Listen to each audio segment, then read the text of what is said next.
Hello everyone, welcome to ITLS academy. हमारे आज के लेक्चर का टॉपिक है sensory evaluation of milk and milk products and this is part 2। In part 1 we have already discussed a lot of things. बहुत सारी चीज़ों को हम डिस्कस कर चुके हैं। कुछ बची हुई चीज़ें हम आज के पार्ट में देखने वाले हैं। तो चलिए स्टार्ट करते हैं अपना लेक्चर।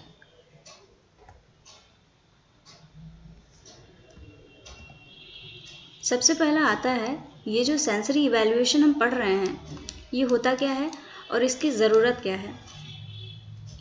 जो हमारा प्रीवियस लेक्चर था उसमें हमने देखा था कि किसी भी चीज़ की क्वालिटी को देखकर, उसको टच करके या सूंघ के या कोई अदर ऐसी एक्टिविटी से पता करना जिसको कि हम सेंस कर सकते हैं, उसको बोला जाता है सेंसरी इवैल्यूएशन। अब आज का लेक्चर हम स्टार्ट करेंगे कि ये सेंसरी इवैल्यूएशन की रिक्वायरमेंट्स क्या हैं।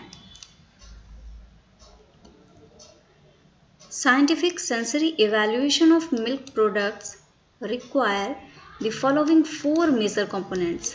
4 मेजर कंपोनेंट्स की ज़रूरत होती है। उनमें से सबसे पहला है सेंसरी इवैल्यूएशन लेबोरेटरी।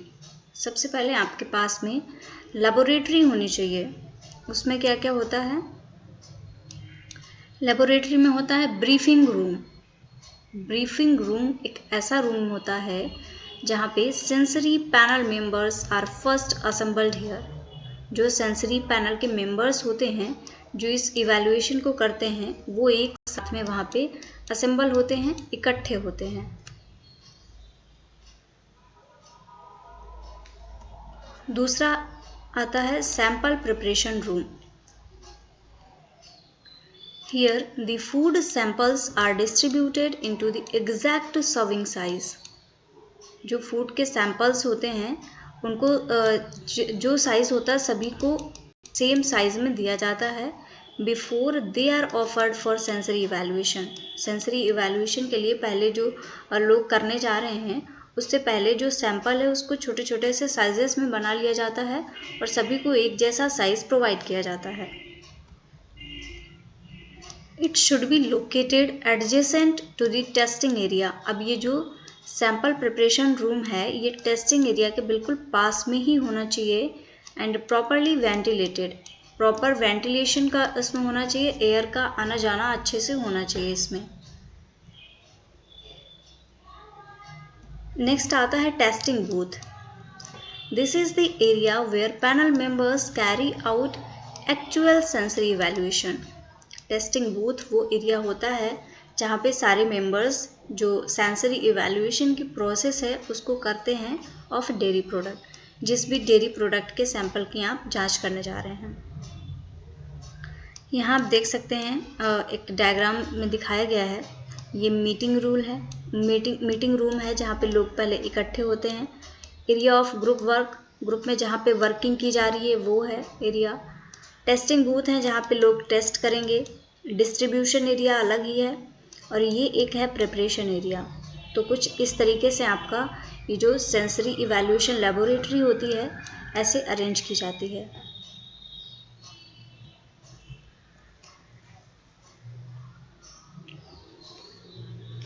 अगला आता है सेंसरी इवैल्यूएशन पैनल मेंबर्स के बारे में कुछ बातें होती हैं लेबोरेटरी में जो लोग प्रेजेंट हैं उनके बारे में। Sensory evaluation panel members also known as the evaluator और जजेस। इनको जो पैनल के मेंबर्स होते हैं इनको इवैल्यूएटर भी बोला जाता है, जजेस भी बोला जाता है। और ये वो पर्सन होते हैं who actually performs the sensory evaluation, जो एक्चुअल में सेंसरी इवैल्यूएशन की प्रोसेस को करवाते हैं। अब ये जो पर्सन है ही और she should have following qualities. इनमें कुछ क्वालिटीज़ होनी चाहिए, जैसे कि सबसे पहले है availability. Sensory evaluation work is often time consuming. काफ़ी टाइम लगता है इस वर्क में and tedious. So the evaluator should therefore have availability, interest and motivation to participate in training and sensory evaluation program. जो भी पर्सन है, जो भी इवैल्यूएटर है, उसके पास में टाइम की अवेलेबिलिटी होनी चाहिए। ऐसा पर्सन होना चाहिए जिसका काम में इंटरेस्ट है, मोटिवेशन हो और जिसके अंदर से आता है कि वो ट्रेनिंग में पार्टिसिपेट करे और इस सेंसरी इवैल्यूएशन के प्रोग्राम को कैरी करे।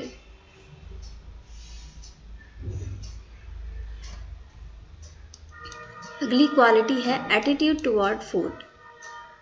Person having strong liking or disliking towards a dairy product should not be a sensory evaluator. एक ऐसा पर्सन जिसको कि ऐसा है कि कुछ एक फूड पसंद है, एक फूड नहीं पसंद है या डेयरी प्रोडक्ट्स हैं उनको वो पसंद नहीं करता है, तो ऐसे किसी भी पर्सन को आप सेंसरी इवैल्यूएटर नहीं बना सकते हैं, क्योंकि जब वो चीज़ों को पसंद नहीं करता वो प्रॉपर आपको बता नहीं पाएगा कि किस तरीके का प्रोडक्ट है और क्या उसमें कमी है और क्या उसमें इम्प्रूवमेंट किए जाने चाहिए। नेक्स्ट आता है health. The evaluator should be in good health. अच्छी हेल्थ होगी तभी वो अच्छे से इवैल्यूएट कर पाएगा, क्योंकि अगर प्रॉपर हेल्थ नहीं है, उसको लाइक जुकाम है, वो स्मेल नहीं कर पा रहा है, ये कोई और भी डिसीज़ ले सकते हैं, तो अगर प्रॉपर हेल्थ नहीं है तो हेल्थ के टाइम पे हेल्थ का कोई इशू होता है तो होता है, टेस्ट है, स्मेल है या कोई और जो प्रॉपर्टीज़ होती हैं बॉडी की वो प्रॉपर वर्क नहीं कर पाते, तो किसी ऐसे पर्सन को सेंसरी इवैल्यूएटर नहीं बनाया जा सकता। अगला है age. Evaluator should preferably be in age group of 18 to 50 years. 18 से 50 साल तक एज ग्रुप वालों को ही इवैल्यूएटर्स बनाया जाना चाहिए। नेक्स्ट आता है adaptation. Continuous exposure to evaluator to a stimulus particularly at a high concentrations for long time lead to decrease in his sensitivity. ऐसा होना चाहिए इवैल्यूएटर जिसको कंटिन्यूअस एक्सपोजर में अगर रखा जाता है तो उसमें कोई प्रॉब्लम नहीं आती है, क्योंकि अगर ऐसा कोई इंसान है कि अगर ज़्यादा देर तक उस एरिया में रह लिया फिर वो आगे काम ही नहीं कर पा रहा, तो ऐसा नहीं होना चाहिए। इस तरीके से पर्सन को होना चाहिए कि वो अडॉप्ट कर ले उन चीज़ों को, उसमें वो रहना प्रॉपर कर पाए।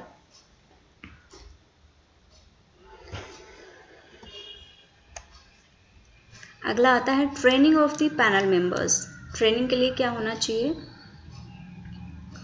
The sensitivity and experience of an evaluator influences the accuracy of result. अगर जो इवैल्यूएटर है वो एक्सपीरियंस्ड है तो ऑब्वियस सी बात है जो रिजल्ट्स मिलने वाले हैं वो काफ़ी एक्यूरेट होंगे, क्योंकि इवैल्यूएटर को पहले से ही काफ़ी एक्सपीरियंस है, वो चीज़ों को अच्छे से समझ पाएगा। The training of the evaluators is therefore very essential for efficient conduct of sensory evaluation of milk and milk products. इसीलिए जो ट्रेनिंग होती है वो काफ़ी एफिशिएंट लेवल की होनी चाहिए, अच्छे लेवल की होनी चाहिए, और ट्रेनिंग बहुत ज़रूरी भी है। बिना ट्रेनिंग के आप किसी को सेंसरी इवैल्यूएटर नहीं बना सकते हैं।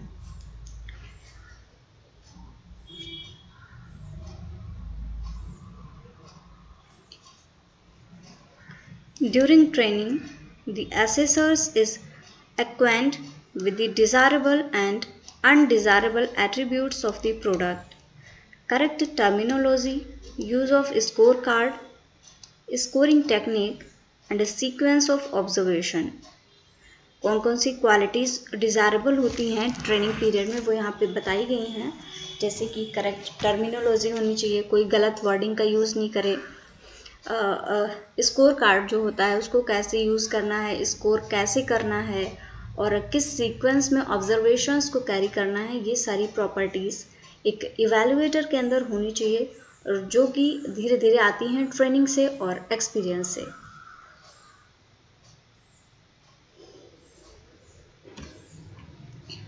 अगला है sensory evaluation score card. Sensory evaluation scorecard is a prescribed form in which the judges record their score. इसमें जो जजेस होते हैं वो अपने स्कोर को रिकॉर्ड करते हैं, जो इवैल्यूएटर्स होते हैं, जैसा कि उन्होंने महसूस किया है, जैसा कि वो इवैल्यूएट कर पाए हैं, उस चीज़ को, उस स्कोर को रिकॉर्ड करते हैं। The evaluation cards should be simple, brief, and easy to follow, and all important sensory attributes are included in it. जो evaluation card होता है, जो स्कोर कार्ड होता है, वो सिंपल होना चाहिए, ब्रीफ होना चाहिए, कम शब्दों में ज़्यादा बातें उसमें होनी चाहिए, और ऐसा होना चाहिए कि उसको इजीली फॉलो किया जा सके, और उसमें सारे ही सेंसरी एट्रीब्यूट्स को इंक्लूड किया जाना चाहिए।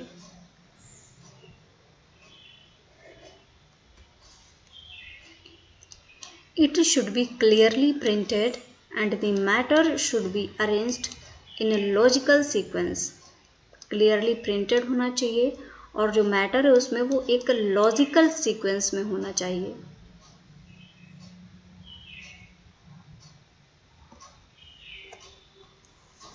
नेक्स्ट आता है types of sensory panelist. Sensory panelist जो होते हैं कितने टाइप के हो सकते हैं? There are 3 types of sensory panelists who are selected and trained by the sensory leader. तीन तरीके के यहाँ पे पैनलिस्ट होते हैं जिनको कि ट्रेनिंग दी जाती है कोऑर्डिनेटर या सेंसरी लीडर के द्वारा, depending on the type of product.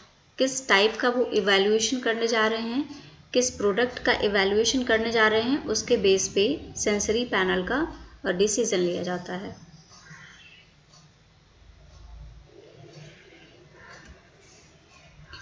पहला टाइप है trend panel. They should be carefully selected and trend. जो ट्रेंड पैनल होता है उनको अच्छे से सिलेक्शन करके ट्रेनिंग दी जानी चाहिए। And need not be expert panelist.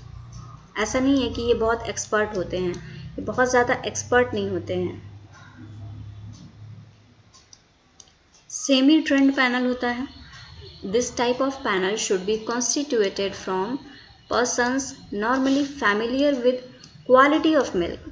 जो सेमी ट्रेंड पैनल होता है ये अच्छे से मिल्क की क्वालिटी के साथ में फैमिलियर होने चाहिए। And different classes of dairy product, सिर्फ मिल्क नहीं, मिल्क से बनने वाली लगभग हर क्लास, हर चीज़ के लिए इनका अच्छा इवैल्यूएशन प्रॉपर्टी होना चाहिए, कैपेबिलिटी अच्छी होनी चाहिए। नेक्स्ट आता है consumer panel. The members of the consumer और अनट्रेंड पैनल। ये कंज्यूमर पैनल जो होता है ये अनट्रेंड होता है, इसको कोई भी ट्रेनिंग नहीं मिली हुई होती है। And it should be selected at random. इनका सिलेक्शन रैंडमली करना चाहिए, क्योंकि आपको कंज्यूम करवानी है चीज़ें, तो आपका सिलेक्शन अगर रैंडम नहीं होगा तो आप प्रॉपरली नहीं कर पाएंगे, क्योंकि आप जिस प्रोडक्ट को मार्केट में बेचने जा रहे हैं वहाँ पे आपका कोई सिलेक्टेड एरिया नहीं है, आपको हर टाइप के लोग मिलेंगे, इसलिए कंज्यूमर पैनल में रैंडम सिलेक्शन होता है। And ensure due representation to different age, sex, race and income groups in the potential consumer population in the market area. जो कंज्यूमर पैनल होता है हर एज का, सेक्स मेल फीमेल और जो इनकम है उसके बेस पे भी, क्योंकि भाई जो अलग अलग एज ग्रुप के लोग हैं वो कैसे उस चीज़ को यूज़ कर रहे हैं, यूटिलाइज कर रहे हैं, तो उसी हिसाब से आगे प्रोडक्ट बनेगा ना, जैसा उसका रिस्पॉन्स आएगा। कैसे इनकम वाला ग्रुप है कि जो लो इनकम वाला ग्रुप है उसको ले पा रहा है या नहीं, कि हाई वाला ही ले पा रहा है, ये सारी चीज़ों को ध्यान में रखते हुए कंज्यूमर पैनल का रैंडम सिलेक्शन किया जाता है।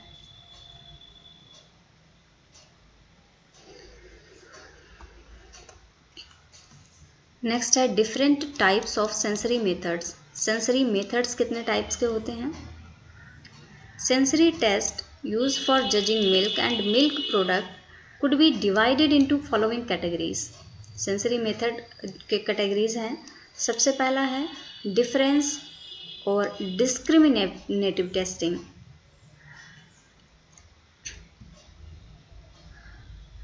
Difference test is the one of the most useful sensory test. ये सबसे ज़्यादा यूजफुल सेंसरी टेस्ट है। It is generally used for selection and training of sensory panelists. इसका यूज़ किया जाता है जो डिफरेंस टेस्टिंग या डिस्क्रिमिनेटिव टेस्टिंग है, इनका ट्रेनिंग के लिए जो सेंसरी पैनलिस्ट होती हैं उनकी ट्रेनिंग के लिए यूज़ किया जाता है. Difference test is designed to discriminate difference between two or more samples. बहुत तरीके के डिफरेंस टेस्ट बनाए जाते हैं ताकि ज़्यादा से ज़्यादा सैम्पल्स, जो 2 या 2 से ज़्यादा सैम्पल्स हैं, उनको एनालाइज किया जा सके.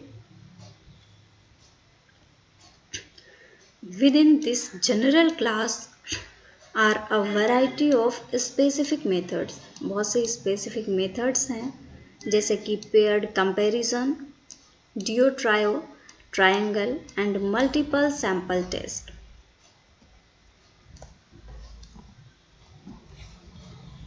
Next आता है scoring technique. In this method, certain weightage or score is given to each sensory attribute arranged in a logical order on a scorecard. इस मेथड में प्रॉपरली स्कोर दिया जाता है कि कितना किसका स्कोर है लॉजिकल ऑर्डर में. The weightage is given on the basis of importance of the attribute. जो भी एट्रीब्यूट है उसकी इम्पोर्टेंस कितनी है उसके बेस पे ही उसको वेटेज दिया जाता है.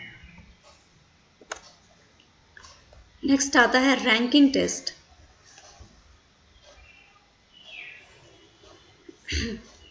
In ranking method, 2 or more samples are provided to the panelist. 2 या 2 से ज़्यादा सैंपल प्रोवाइड किए जाते हैं who are asked to arrange them in ascending or descending order of intensity of a specific attribute.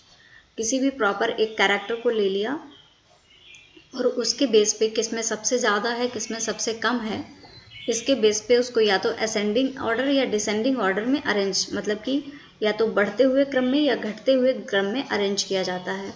और एट्रीब्यूट कौन कौन से हैं, जैसे कि स्वीटनेस के बेस पे ले लिया, किसमें कम स्वीटनेस है उससे ज़्यादा कुछ इस तरीके से, या हार्डनेस है, इन सब के बेस पे रैंकिंग टेस्ट किया जाता है.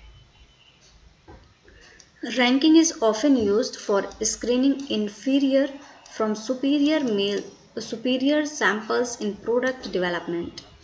जो स्क्रीनिंग होती है वो सबसे पहले इन्फीरियर मतलब सबसे लोवेस्ट क्वालिटी वाले की जाती है और उसके बाद में सुपीरियर सैंपल की तरफ बढ़ा जाता है.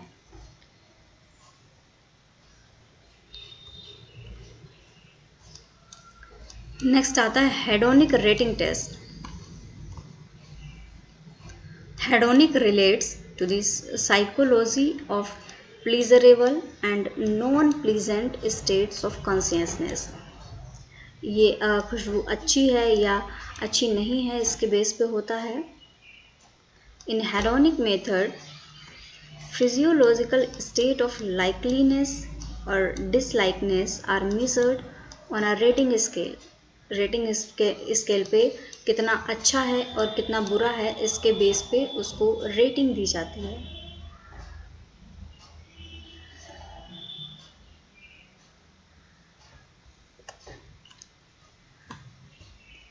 नेक्स्ट आता है descriptive analysis. Descriptive method of sensory evaluation provides quantitative description of a product. Quantity के बेस पे इसका डिस्क्रिप्शन देती है based on the perception of a group of qualified जजेस. जो जजेस का स्कोर आया है, जो जजेस ने इवैल्यूएट किया है, उसके बेस पे क्वांटिटेटिव डिस्क्रिप्शन दिया जाता है डिस्क्रिप्टिव एनालिसिस में. It is a total sensory description of a product taking into account all sensations. जितने भी सेंसेशंस हैं उनको ध्यान में रख के जो टोटल सेंसरी डिस्क्रिप्शन है किसी भी प्रोडक्ट का वो दिया जाता है. That are perceived. और ये इवैल्यूएशन किए किस बेस पे जाते हैं, visual, auditory, olfactory, gustatory, kinaesthetic. इन सब के बेस पे ये सारी चीज़ें क्या हैं ये हम डिटेल में प्रीवियस लेक्चर में ही पढ़ चुके हैं. अगर आपने ये नहीं पढ़े हैं तो ज़रूर प्रेफर करिए इसके प्रीवियस लेक्चर पे स्विच कर जाइए क्योंकि सारी बेसिक चीज़ें वहाँ पे क्लियर की जा चुकी हैं. method enables us to relate specific process variables. ये जो descriptive method होता है इसकी मदद से specific process variables को आप जान सकते हैं to specific changes in some of the sensory attribute. किस चीज़ में क्या change हुआ है जो sensory attributes हैं उनमें ये बहुत इजीली आप इससे पता लगा सकते हैं. For example, the flavor changes in milk at high temperature processing. जब मिल्क का टेम्परेचर बहुत हाई कर दिया जाता है तब उसका जो फ्लेवर होता है वो थोड़ा सा चेंज हो जाता है और जो बिना कह सकते हैं कि जो बिना बॉइल्ड दूध होता है उसका अलग फ्लेवर होता है तो उसके बेस पे डिस्क्रिप्टिव एनालिसिस की जाती है.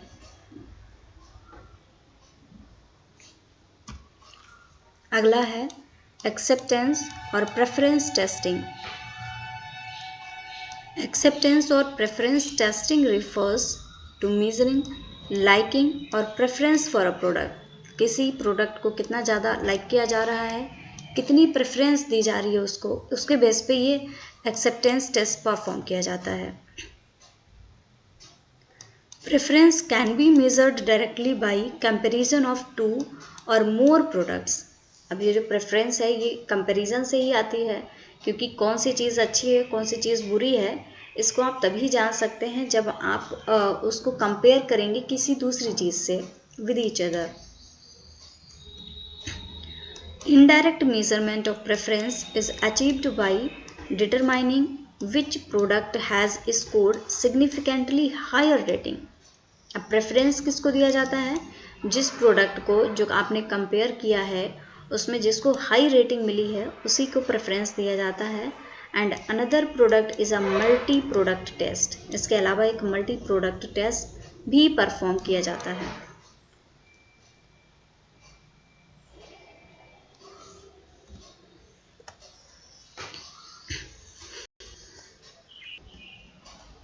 अगला आता है sensory evaluation procedure of milk and milk product. Milk और मिल्क प्रोडक्ट का जो सेंसरी इवैल्यूएशन हम लोग अभी तक पढ़ रहे हैं इसका एक्चुअल प्रोसीजर क्या है ये परफॉर्म कैसे किया जा सकता है चलिए देखते हैं. For every milk and milk product there is a specific score card. एक स्पेसिफिक स्कोर कार्ड होता है हर प्रोडक्ट के लिए चाहे मिल्क हो मिल्क किस काऊ का मिल्क है बुफेलो का मिल्क है इस बेस पे या उस मिल्क से बना हुआ कोई भी प्रोडक्ट हो उन सब के लिए एक स्पेशल स्कोर कार्ड बनाया जाता है. And scientific technique for sensory evaluation. इसके अलावा बहुत सी साइंटिफिक टेक्निक्स होती हैं जिनकी मदद से भी सेंसरी इवैल्यूएशन किया जा सकता है.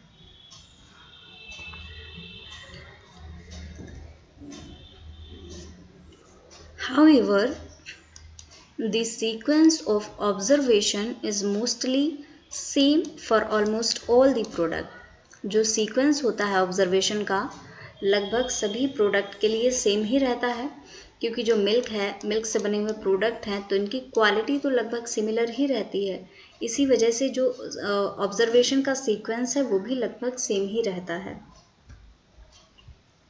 First, for a packaged product the quality of package in which the product is marketed is evaluated. जो जिन प्रोडक्ट को पैक करके बेचा जाता है जैसे कि अगर आप बटर की बात करें सभी ने पैकिंग देखी होगी. मिल्क की बात करें पाउचेस जो उनकी पैकिंग होती है तो इनका इवैल्यूएशन प्रोडक्ट की पैकेजिंग की बेस पे ही किया जाता है क्योंकि जिस प्रकार से आप पैकेजिंग करके उसके प्रोडक्ट को आप वहाँ पे बेच रहे हैं मार्केट में तो वो काफ़ी हद तक उसकी क्वालिटी को अफेक्ट करेगा. This is followed by observing the appearance characteristics of the product.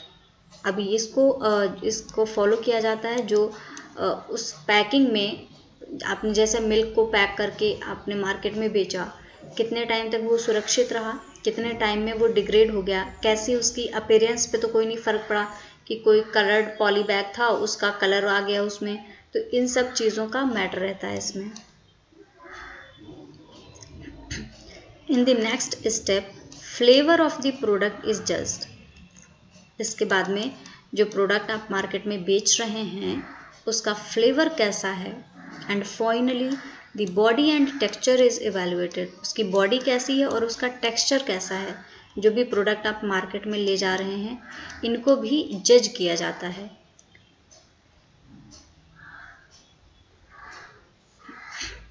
Next आता है desirable sensory attributes of milk. Sensorial attributes कौन कौन से हैं मिल्क के?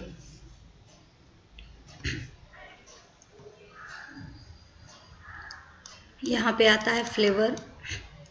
Excellent quality milk should seem pleasantly sweet, हल्का सा जो स्वीटिश स्मेल रहती है उसकी क्वालिटी रहती है वो होनी चाहिए, एक्सीलेंट क्वालिटी होनी चाहिए। जो फ्लेवर है वो एकदम अच्छा सा होना चाहिए मिल्क का। With no foul taste, foul taste का मतलब है कि कोई बहुत अजीब सा टेस्ट नहीं आ जाता है। कभी कभी आप मिल्क काफ़ी दिन का रखा हुआ पी लेते हैं, तो ऐसा कोई भी फोर टेस्ट नहीं होना चाहिए।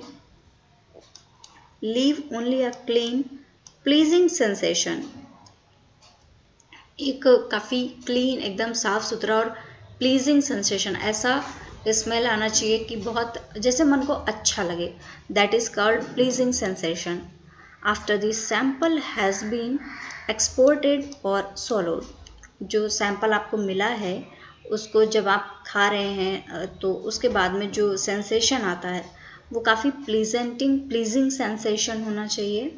विद नो आफ्टर टेस्ट, अब इसको बोला जाता है आफ्टर टेस्ट। जैसे आपने किसी चीज़ को खाया, अभी हमने बात की थी फोर टेस्ट, किसी भी चीज़ को आप खाने जा रहे हैं, खाने से पहले उसकी कैसी स्मेल आ रही है, कैसा फ्लेवर आप सेंस कर रहे हैं, कैसा महसूस कर रहे हैं उसको खाने से पहले। और अगले स्टेप पे आता है कि उसको खा रहे हैं तो खाने के बाद में कैसा महसूस होता है। तो खाने के बाद के टेस्ट को आफ्टर टेस्ट बोला जाता है और ये प्लीजिंग सेंसेशन होना चाहिए जो उसका आफ्टर टेस्ट है मिल्क या किसी भी मिल्क प्रोडक्ट का।